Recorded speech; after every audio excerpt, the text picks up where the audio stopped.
This is the School Success Podcast, a podcast for school leaders to learn from other school leaders what's working and what's not, and to get inspiration and encouragement, as well as strategies to grow school enrollment, connect with families, retain teachers, recruit teachers, and everything in between. You guys are heroes, and I cannot thank you enough for pouring into this next generation that's coming behind us. My goal is you will take at least one thing away from every episode that you can take back to your school to make it better than it is right now. Please enjoy the School Success Podcast. This podcast is brought to you by the Herzog Foundation. Time for school. Hey, School Success Makers. Welcome to another edition of the School Success Podcast. I'm your host, Mitchell Slater. I'm joined by a really good friend of mine, Erik Twist, who is the principal partner and president of 𝒂𝒑 Education. And he's typically based in Arizona, but he's on a road trip right now driving for this episode. So this will be a little unconventional because I'm also out of town while I'm recording this. I'm in Alaska visiting family. And so we're going to make this work because we have to finish this two-part series that we wanted to do. And so hopefully if you guys are listening to today's episode, you already have listened to the one from last week. If not, I encourage you guys pause the episode, go back and listen to last week's episode, and then come back to this one. But we're going to dive into something a little bit different, a little new that we haven't touched on before. It's something that Erik's and his team have been working on for a while. So we're going to jump into all of that here in just a minute. But of course, always pass it off to my guests to introduce themselves again. So Erik, welcome to the podcast today, sir. Mitchell, it's great to be here. And yeah, it's a little unconventional. We're driving down I-40, but modern technology. We've got a little Starlink on top of the car, and so we're going to do our best here. But as you and I were talking about before, I don't see any bridges coming, but every now and then there's a bridge, so it might get a little funky, but only for a second, so we'll be okay. Perfect. Well, bear with us, everybody. We're going to try our best, but shout out to Elon Musk and Starlink for making this podcast possible. No sponsorship, unfortunately, from that trillionaire of Elon Musk. But let's do this. I always start with the same question for everybody. And that last week episode, I asked you, hey, what was the place what I should eat and do in Arizona? But let me do this since we already did that one. You're driving. So let me say this. Maybe on this road trip, which I know you just started because you're going through Texas right now, what would you say, Mitchell, you need to eat this and do this on a road trip to the East Coast? Maybe there's something like, hey, I love doing this when I have a road trip to the East Coast. We'll do a little bit different question today. Well, I mean, it's good timing. We were just in Amarillo last night, and we've, I guess, made it a tradition. Maybe it's cliche when you're in Amarillo, but we've done this trip 2 years in a row now, and we've stopped in Amarillo the first night. Both times we ate at the Big Texan, and at the Big Texan, you can buy the 72-ounce steak, and you sit up on a stage, and they live stream it. And if you eat the whole thing, you get the steak for free. Now, it's not just a steak. It's a steak. It's like 3 fried shrimp. It's a dinner roll. It's a baked potato. It's a small salad. It's nuts. Well, 2 of my boys did it yesterday, and they did their best. They ate a lot of steak. They did not get through the entire thing, but the family was watching. Friends and family from across the country were watching them on the main stage at the Big Texan last night, trying to take down this just monster of a piece of meat, and it's a ton of fun. The Big Texan's really a great place, so I encourage everybody to go if they haven't been. Okay. The only thing I've done in that area, I think, is the cars in the ground diagonally. Oh, yeah. We drove by that yesterday too. Okay. That's the most weird Texan thing to have. Weird.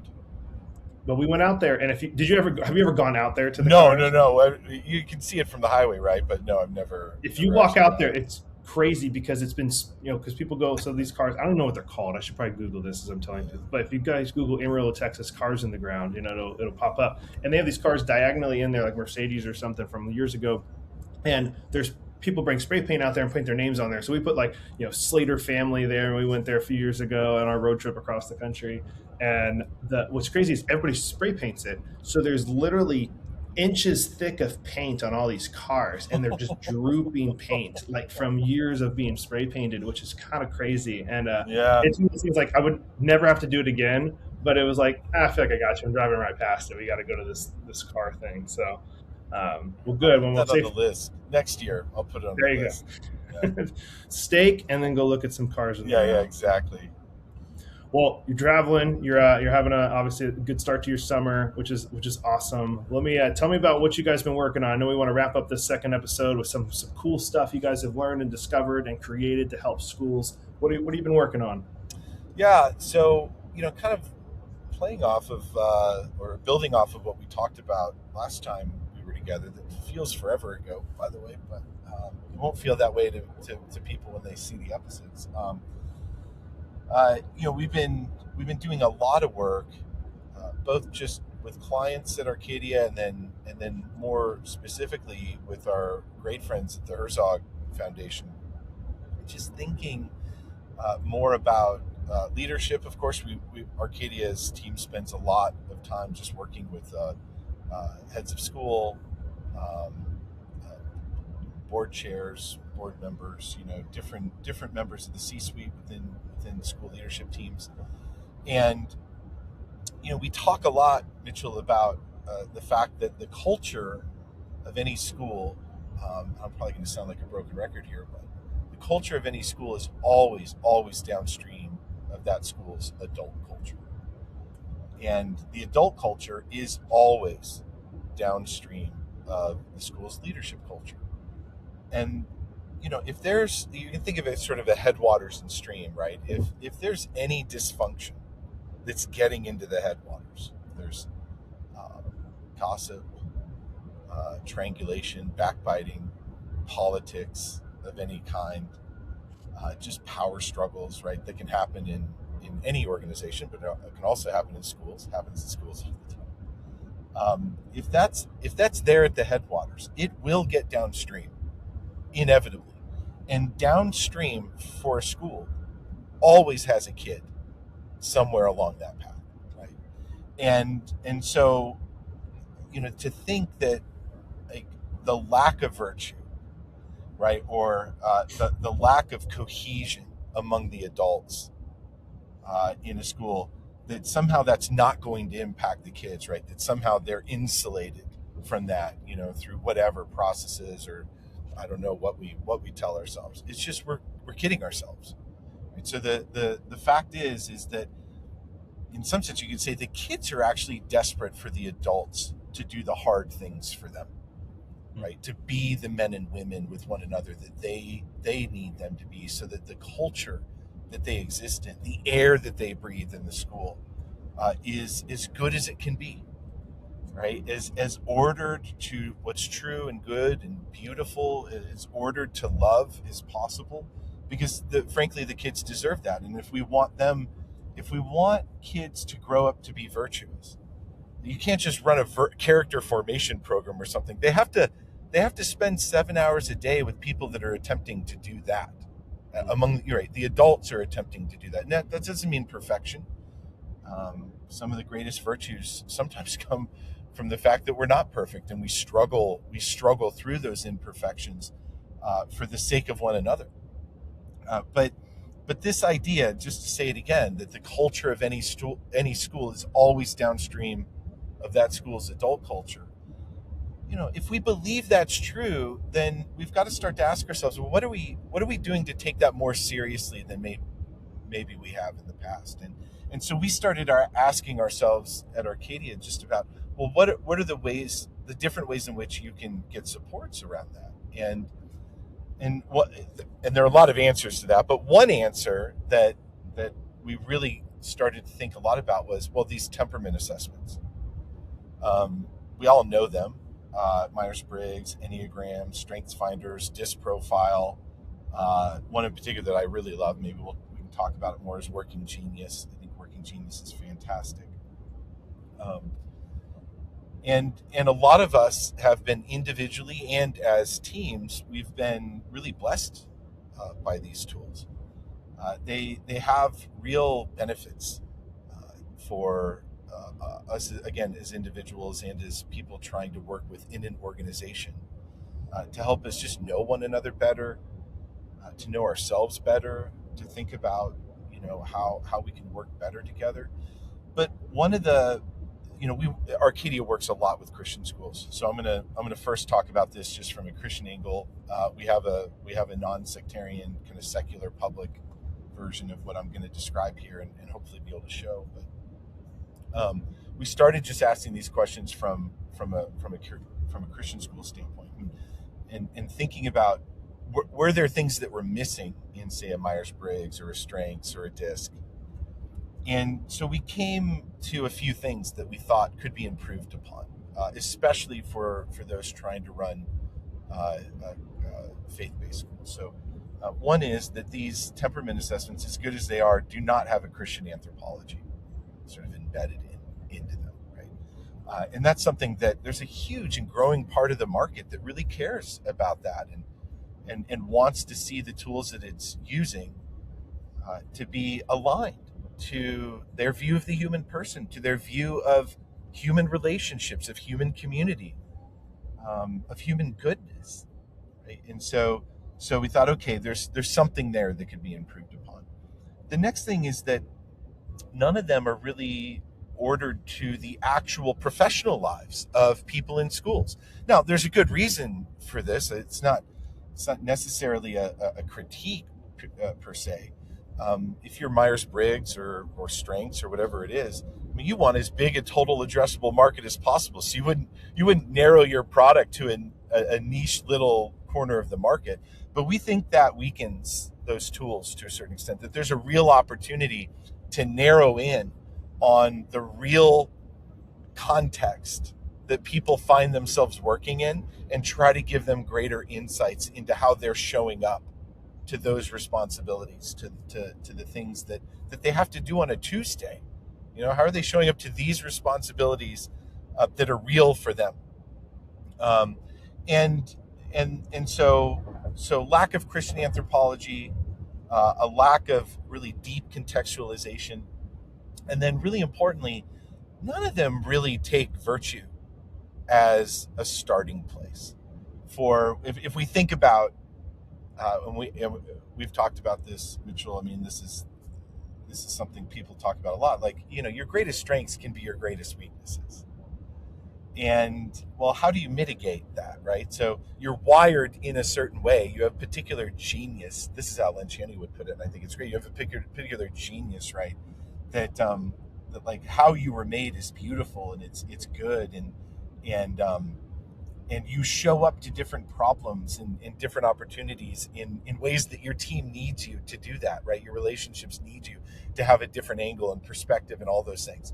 But those can be perverted too, So Erik Twist's ability to be loquacious and to be quick and you essentially to not shut up can be a problem at times, right? It can be a real benefit for a team, but sometimes he needs to learn how to slow down.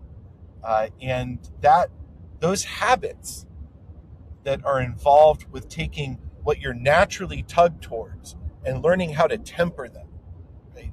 Learn that there's the virtue right there, the temperance, right? And just and learning how to balance out and to not let the very best of your natural tug to overshadow other things that are important and other people at times, right? That can be true for me. Sometimes for people who are wired differently than I am, they need to they need to speak up more, right? Erik needs to speak less and other people need to speak more, and both of those can be difficult. Well, that's where virtue comes in. That's where disciplines and habits and other practices that we have to take seriously in order to become our very best selves. And we owe it to one another, right? This is what great relationships do also. Whether we think about the relationships in a family, whether we think about between a loved one, a spouse, friends, our deepest friends, they are concerned with our betterment, right? They want us to be the best people that we can be. And one of the things that I think is just true of schools is that if the adults are taking seriously their obligation to one another to help one another become the very best expression of themselves, the most virtuous, men and women that they can be. That in a sense, if the adults in a school worry or are concerned with each other's sanctification, then the conditions now are right for that culture to be sanctifying itself, for the student culture to be one that lives within an adult culture that is authentically seeking, again, what is true and good and beautiful for one another. And so when we think about, the Christian view of the human person, how that should play out right within the context of a head of school's role, a dean of students role, a board member's role, an elementary school teacher's role, a high school teacher's role,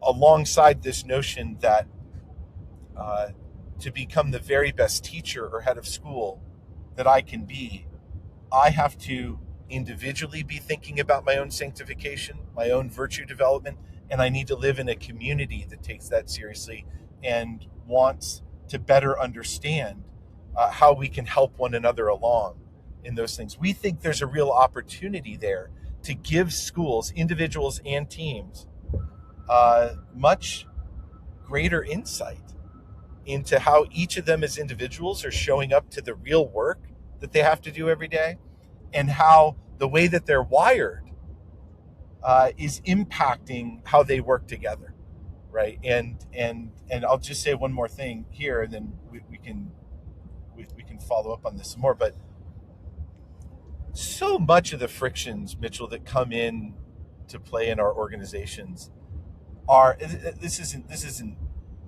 kind of a gross generalization, but it's an important one, I think, are about the fact, just the obvious fact that we receive and give information differently. We process things differently at different speeds. We look at problems in different ways. We have different methods by which we adjudicate right from wrong. It doesn't mean that we're not trying to get to the same ends, right? The same ends of what right and wrong are. Hopefully we're bound to a shared ends. But the way in which, again, we think about the right ways to discover those things, to talk about those things, and the speed at which we do that is very different across people. And, it is so true that the less I know about somebody, usually the more exacting my judgments are about that person.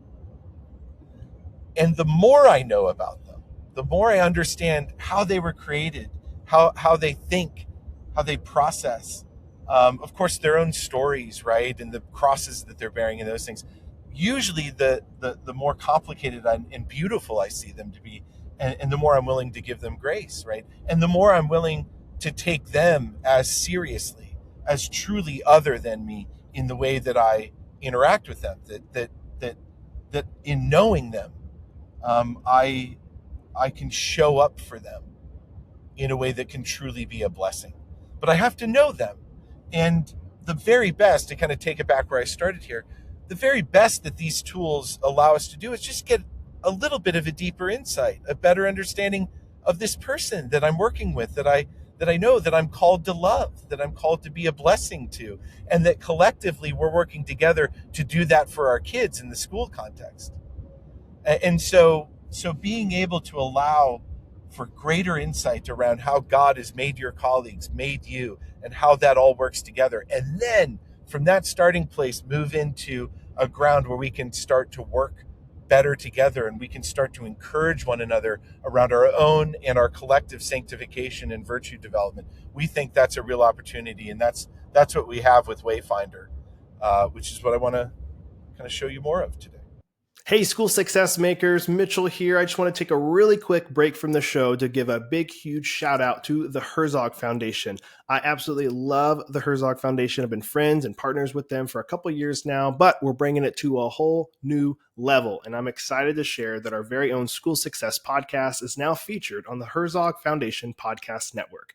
The Herzog Foundation is a powerhouse of resources designed to support schools like yours, from free training events through the Herzog Foundation Institute to their incredible online news publication, The Lion, and of course, our new podcast home. They have everything you need to stay informed and inspired.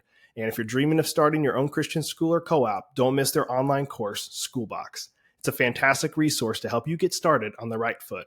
At School Success, we're proud to partner with the Herzog Foundation to bring you these valuable tools and insights. So visit herzogfoundation.com to explore all they have to offer. Trust me, you won't want to miss out on these amazing opportunities for growth and success. And I love all the people over there, and I know you guys will too. So please go check them out, and you won't be disappointed. Now, back to the show. All right. So is this something, Erik, then that you see this taking the place of some of these other assessments, or they can work in tandem with any of the other ones you mentioned, talk like, Enneagram and the Patrick Lencioni's one and like Working Genius, all that. Do you still do those and this, or do you just do this one? What does that look like to have all these different assessments? Yeah, I mean, there's so many, Mitchell, right? Like, you certainly don't need to do all of them, right? I do think that some of them are particularly good at looking at how our natural dispositions affect us from different angles. We're really trying to take this approach of first your individual strengths and predictable vulnerabilities when it comes to how you're showing up in the specific context of Christian work, Christian school work, and or public school work. Again, we've got two different words. I'm kind of leaning on the Christian school side here, but we've tested putting the Working Genius and Wayfinder, our Wayfinder assessment, together through our system, through our AI platform, which I'll show you here in a second. And the insights are fantastic. Working Genius, we think, is just such a powerful way of thinking about team dynamics, where people get energy in their work, and the balances or imbalances that can take place on a team. When it comes to people who are really doing the hard work of thinking about, where are we going, what are the products that we're building, what's the new territory that we're going to go grab, or the people that are poking holes in things, the discerners in the Working Genius thing, or the people that just sort of work to get things done and want to help people along that path. That team dynamic element, we think, is really rich within the Working Genius assessment and data and report. When you match that with this virtue development piece and the conversations that come within Wayfinder around my responsibility as a colleague to show up to the work that we're doing, the things that we've decided to move forward within our organization, the way that I'm individually first showing up to that in a way that is as virtuous as possible. We think that that's a piece that's deeply needed. And it's a way for individuals and for school teams to start to have a richer conversation around the moral responsibility, the moral obligations that we all bring to the work that we do and the culture that's created to the way that we show up to that work. So we need to put those two things together, sort of the energy balance, within the team, and the way in which individuals are taking on that moral responsibility to show up to that distribution of work in the best way possible. There's some really cool stuff that kind of is drawn out when you get those different angles to look at it. Yeah. You mentioned staffing from the school. Is there any component of the Wayfinder that is for students? So do you want the students to take these assessments so the teachers can have a better understanding of who these children are?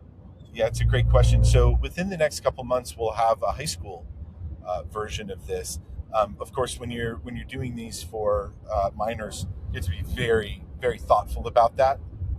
And none of these things, temperament assessments, just among adults, can be misused, right? People can think they're prescriptive or they say too much, and so of course when you're thinking about minors, you have to be especially careful of that, the way you write the prompts, what the data visualizations say and don't say, how you frame everything, and then how they're used in the right or wrong way. So we're being very careful about all that.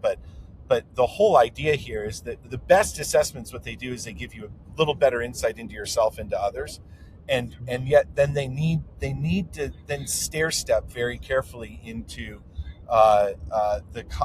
facilitating a conversation around then what, or now what, or so what, and getting that piece right, I think, is really important. What we want is for the student one to really encourage these kids to understand that they weren't made a mistake. They have things they need to work on. But the fact that they might be introverted or extroverted, that's not a right or wrong. It's what you do with that. You now have hard work that you are responsible for leaning in to becoming the very best of who God created you to be. And we think that works well for high school students. But right now we're focused, at least in the short term, on making sure the adults have those tools in the best way possible for themselves. Yeah.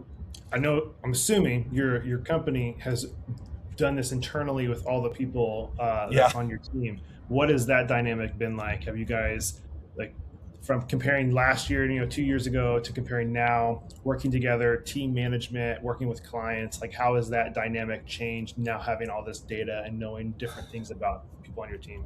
Yeah, I mean, it's not a magic wand, right? It's not like you take this stuff and you immediately go, oh, all the friction's gone, or there's no, it's been helpful to just go, okay, so and so colleague is like this, and so when they're slower to respond, or when they maybe aren't speaking up in a meeting, I shouldn't read into that means this, because that's what it would mean for me.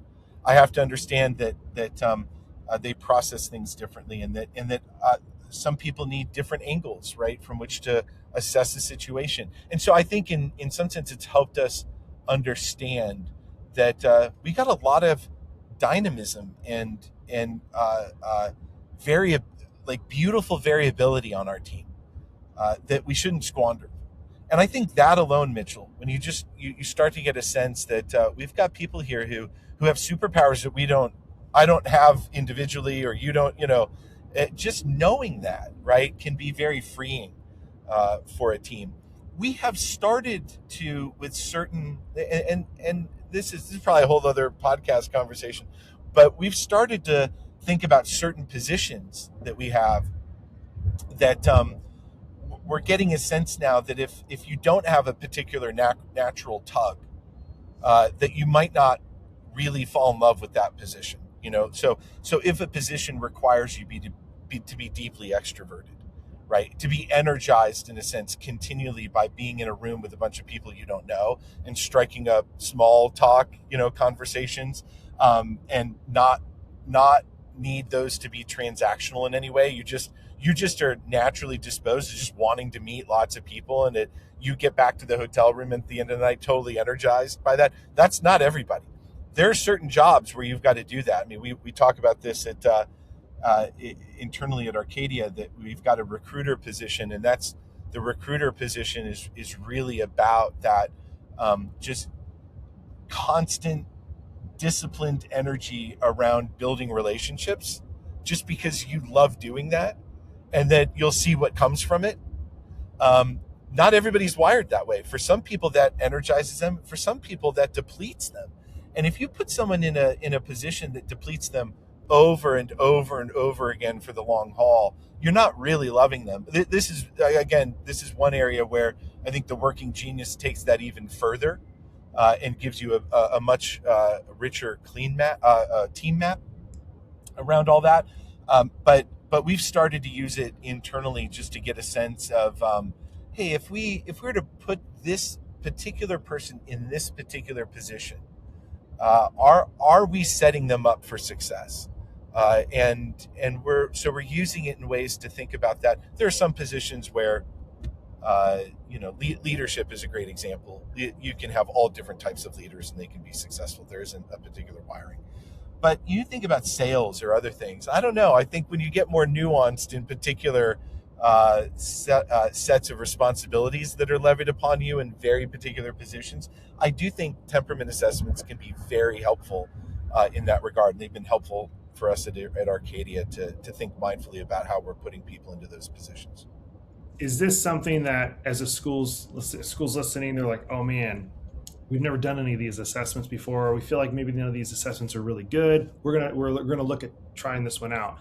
Do they try it and they go, hey, for any new hire, before we even hire them, they're gonna take this and we're gonna see if we have even a spot that fits them into the school, or does it go into play of like, hey, we're gonna have everybody take this, and what if everybody takes it and we find out that, man, Phyllis over here, she just does not fit here at the school, and we need to fire her after her taking this because we can't find a place for her to fit properly inside the school. Is that what we're talking about here for both scenarios?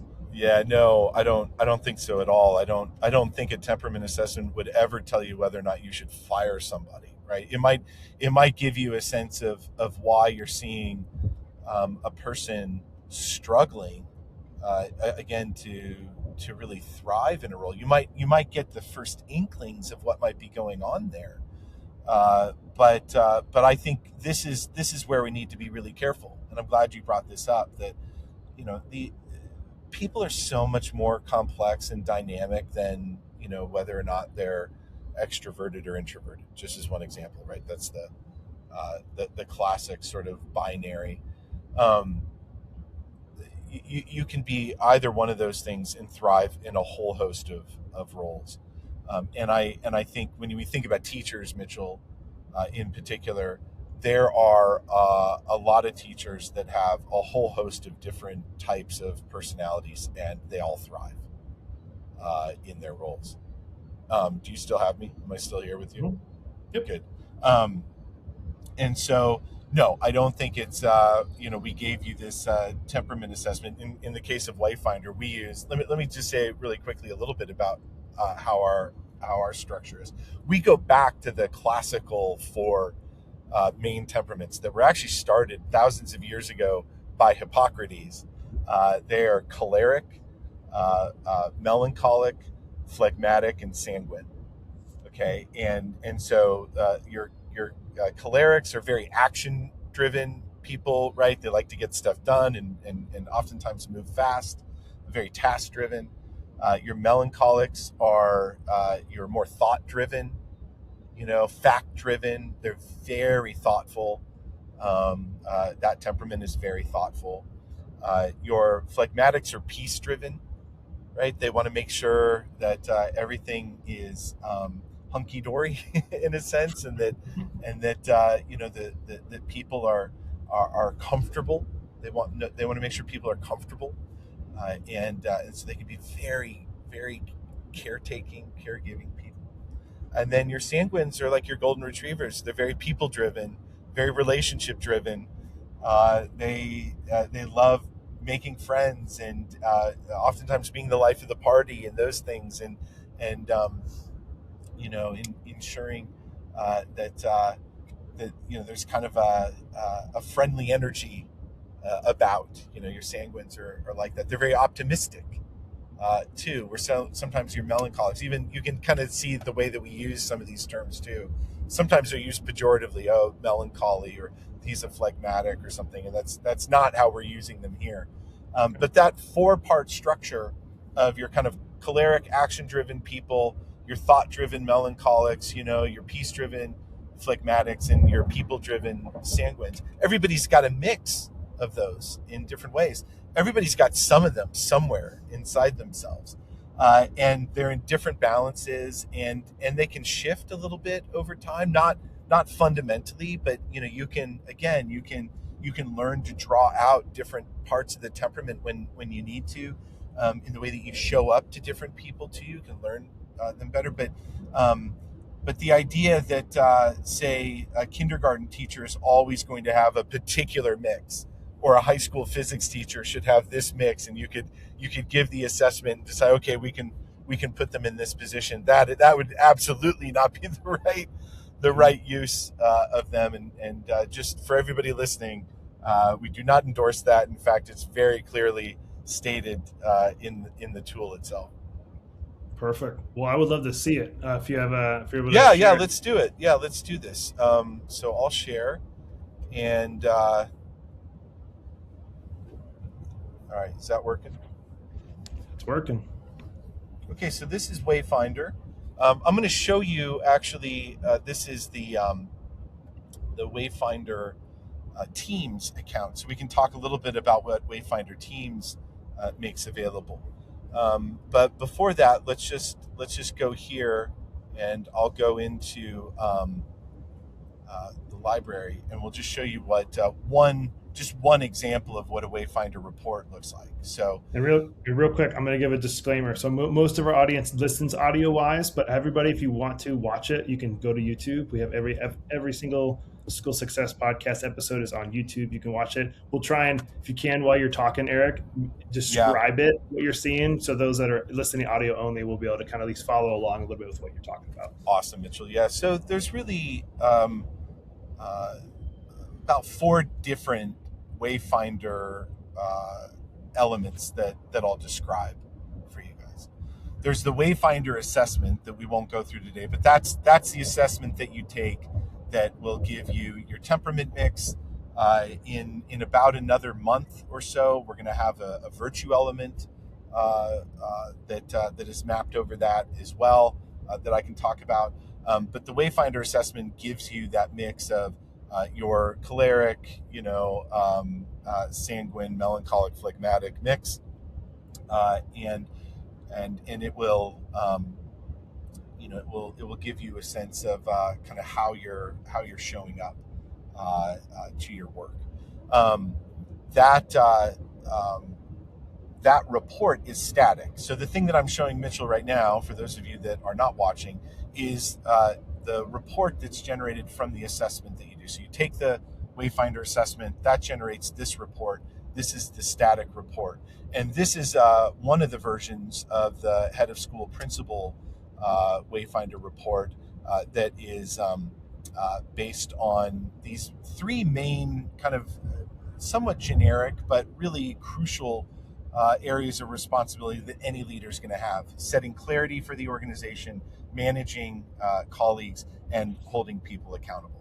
So I'll talk a little bit about that, but you'll see a table of contents that kind of lays out the breakdown of the report. We've got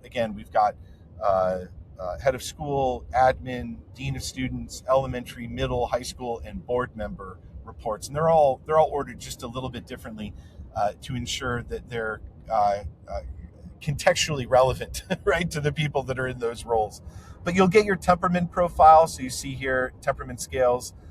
This one's mine: high sanguine, 87% intensity, cholerics next, phlegmatic, and then melancholic is my mix. And I've got colleagues and family members that are exactly flipped on that.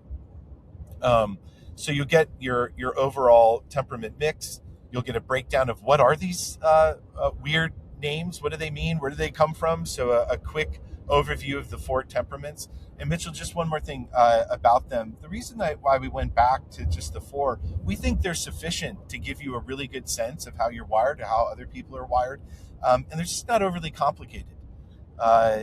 There's some that give you, so many different marker points, and it's just hard to wrap your head around all the different combinations of that. So we're trying to simplify the kind of temperament assessment world again, and we think the 4 work very well for that.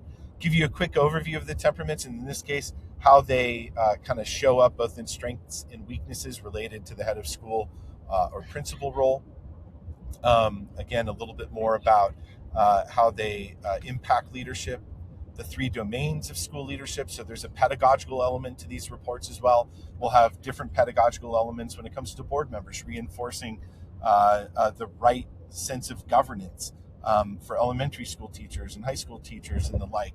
What are the responsibilities that they really need to be showing up for? So there's a way of reinforcing best practices.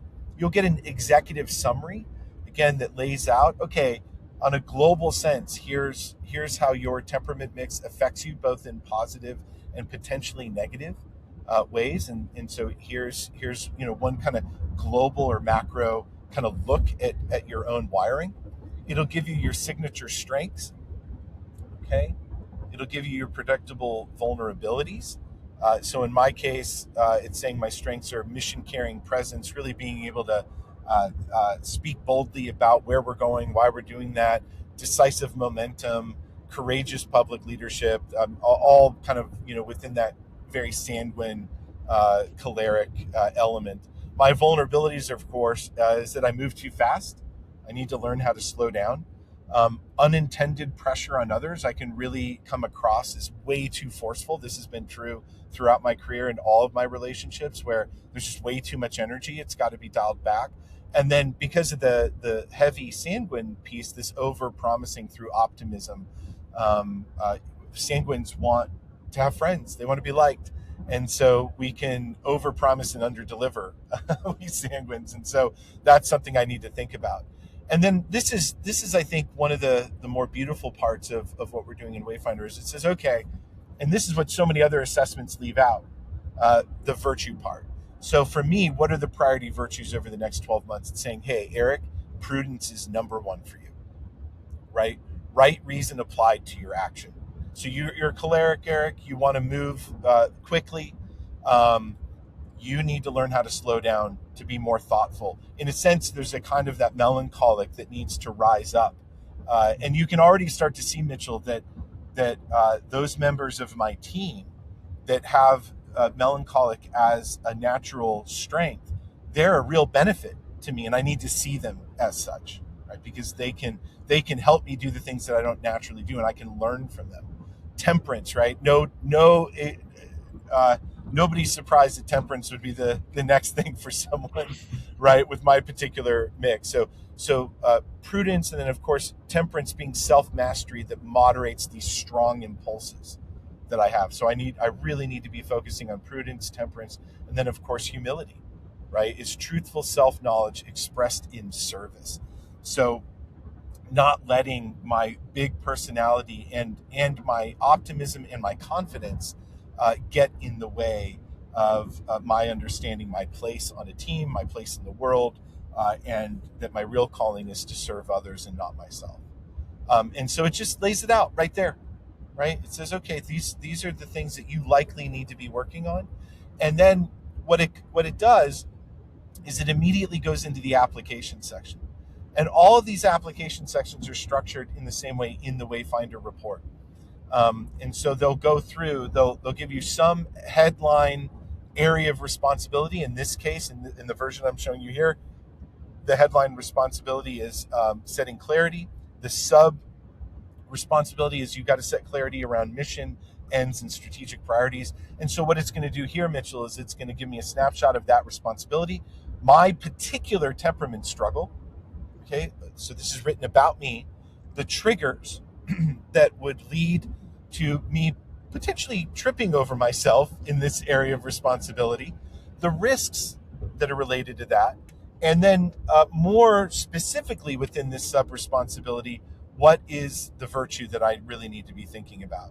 And then it gives me, not prescriptively, but just as a priming the pump for me to think about some habits that I need to start cultivating and habits maybe that I need to start breaking, right? And so it'll go through that over and over again. It's very rich. So the second sub-responsibility here, role, clarity, and authority, it's just going to keep doing that cascading meaning.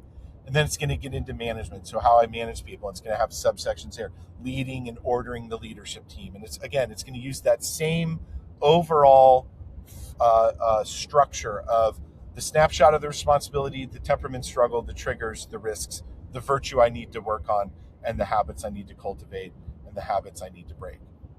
So Okay. that's the static report, Mitchell. Okay. There's a lot And to now, it.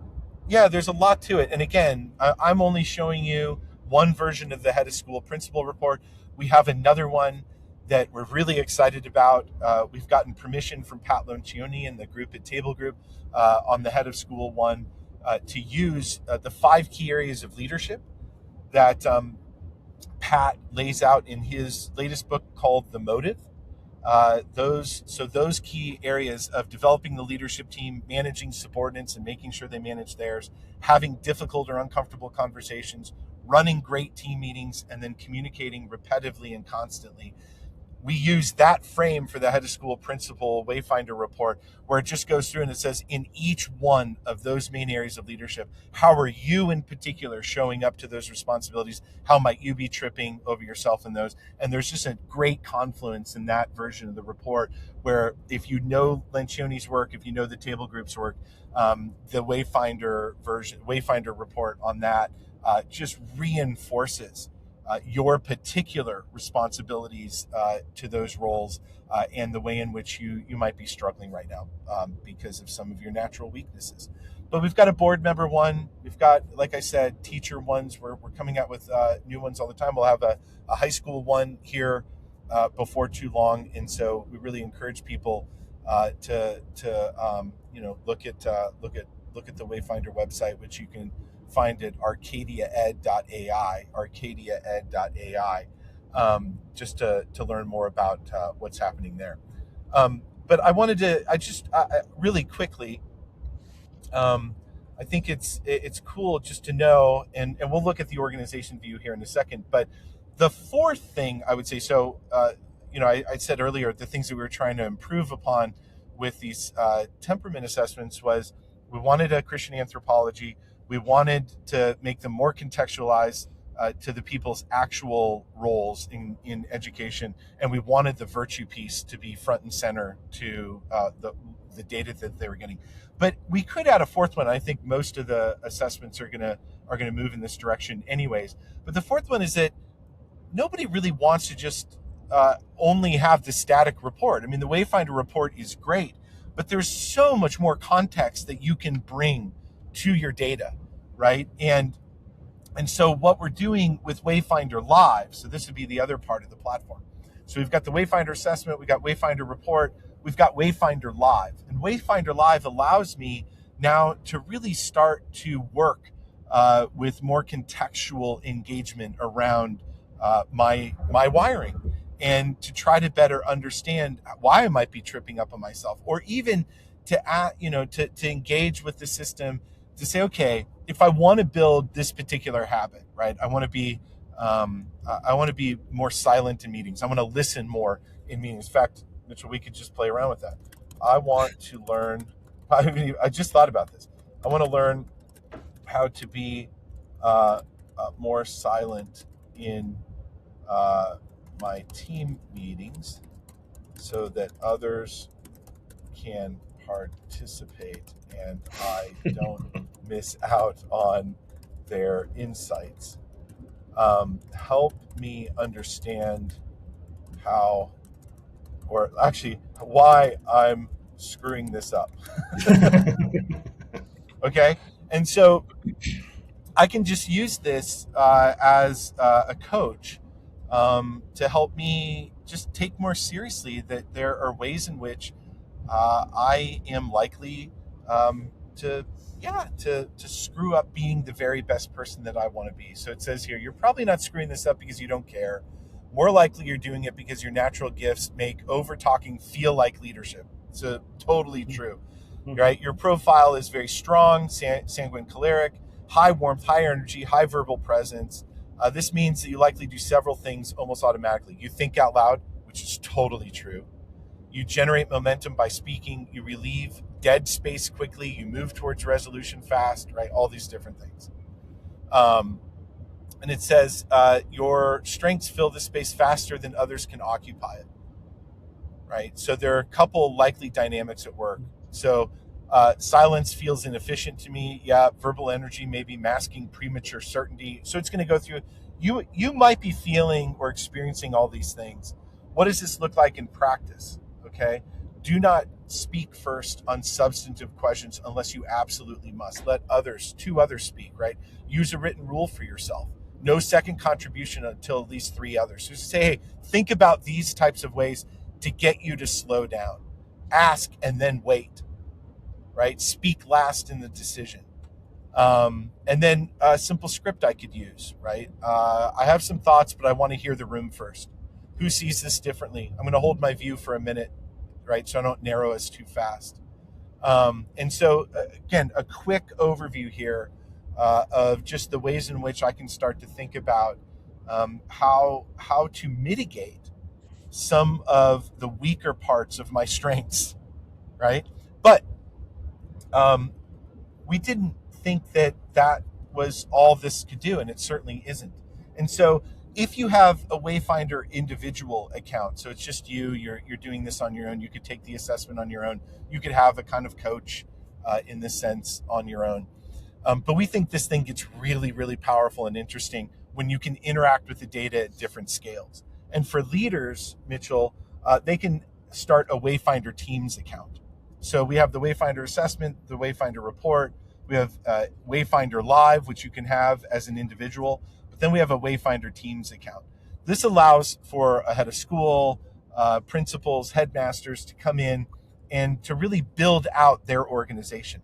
They can start teams, they can put people on those teams. So they could have a third grade team, a leadership team. They could have different departments, however they're structured. They can put people on those teams. They can create and send invites directly from the system. So when they do that, they can, and what I'm doing here is I'm showing these different organizational tabs for those that aren't able to see. They can create invites where they immediately put someone on a team that they've already created. They can select a role. So what kind of Wayfinder report do they want them to have?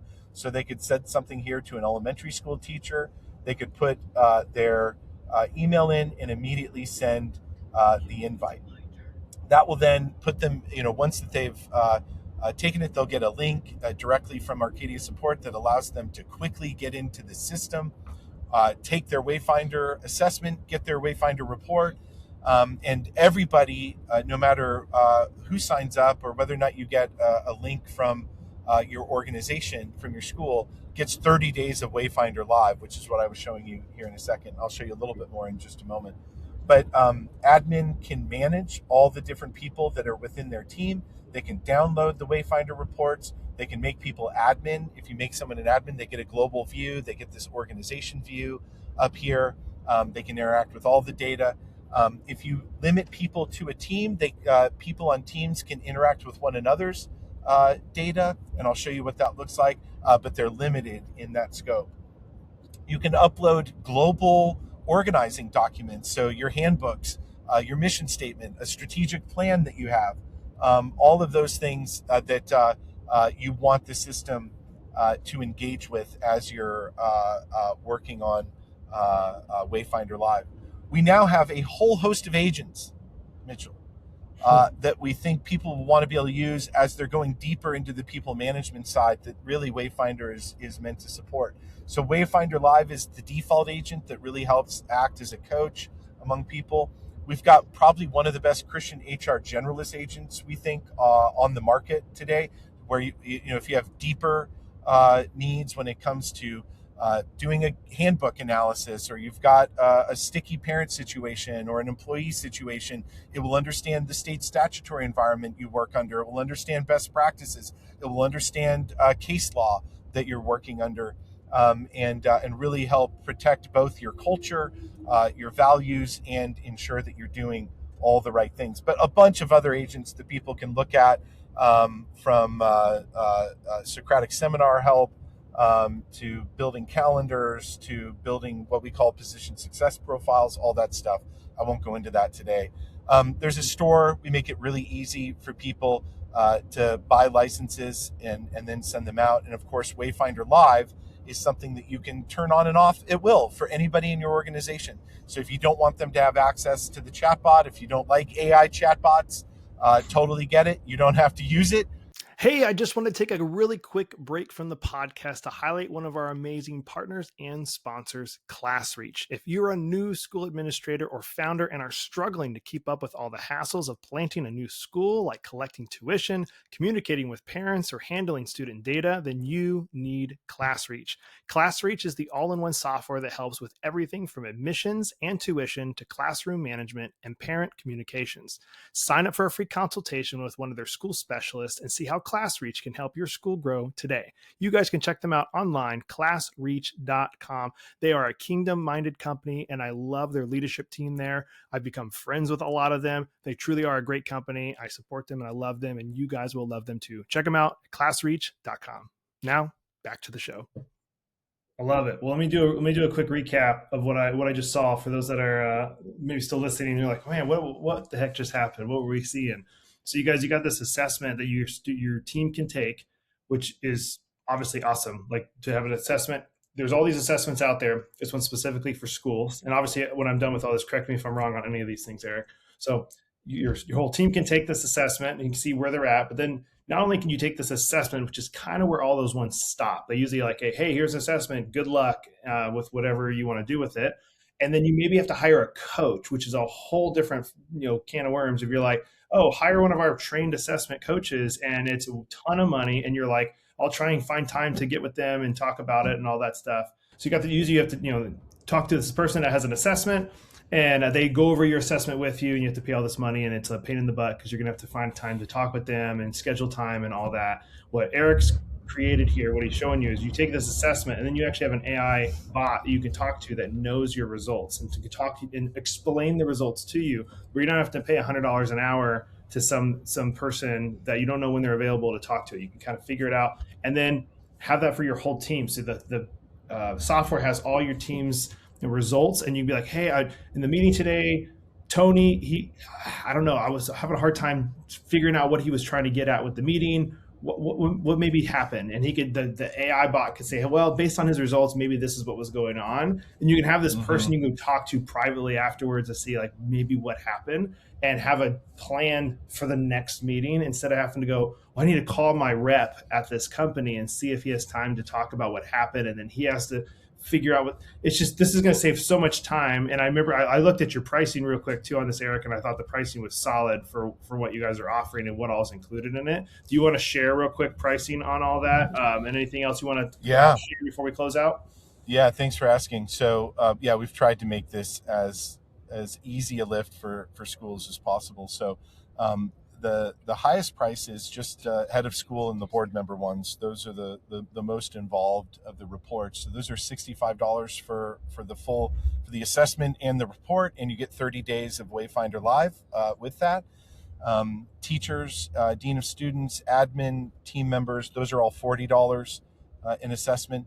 When it comes to access to Wayfinder teams, you can set that up with just one principal could say, I just want to go in there and set up an organization. I'm going to take my Wayfinder and I'm going to slowly invite people to my organization. So you could do that for $65. You get 30 days free, and then you can add people. And then it's $15 a month for an admin to have Wayfinder Live, which gives you access to all the data that's in your system that you can interact with. Just $15 a month for every person you make an admin. And then if you want to add Wayfinder Live for your teachers, it's $5 a month per person, and we prorate it. So if you don't use it that month, you don't pay for it. And so you can turn it off and on. If you turn it on mid-month, you'll end up paying $3.80 or something. So we try to make it really as frictionless as possible for people. So Love it. That would be it. Yeah. Love it. Well, I know you already plugged it. I'll plug it again. ArcadiaEd.ai for everybody who wants to go check it out. It's really, really cool. And obviously it's live and there's new things coming out. There's some beta things. I know that they're still testing, but go check it out. And it's just going to get better and better. So Eric, don't judge us on the website yet. We're, this is very new. We're really proud of it. But the product is better than the webpage right now. I would agree actually with that statement because I just looked at it. Yeah, we've spent a heck of a lot more time on the product than we have spent on the webpage, but we'll get there. Good deal. Well, let's see. I always ask the same question for everybody else before we close it out. If you were to share one final piece of advice for school leaders listening, what would that one final piece of advice be? Oh, get some rest this summer. You all have earned it. That's good. I agree.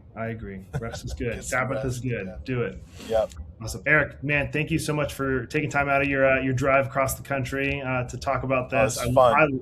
I love it. It is exciting. And I was like, my heart was racing in a good way of like, oh man, this is going to be huge for education in general, but also Christian education across the country if people can use it and start like adopting it and stuff. So sure hope so. Great job. I love it. And thank you.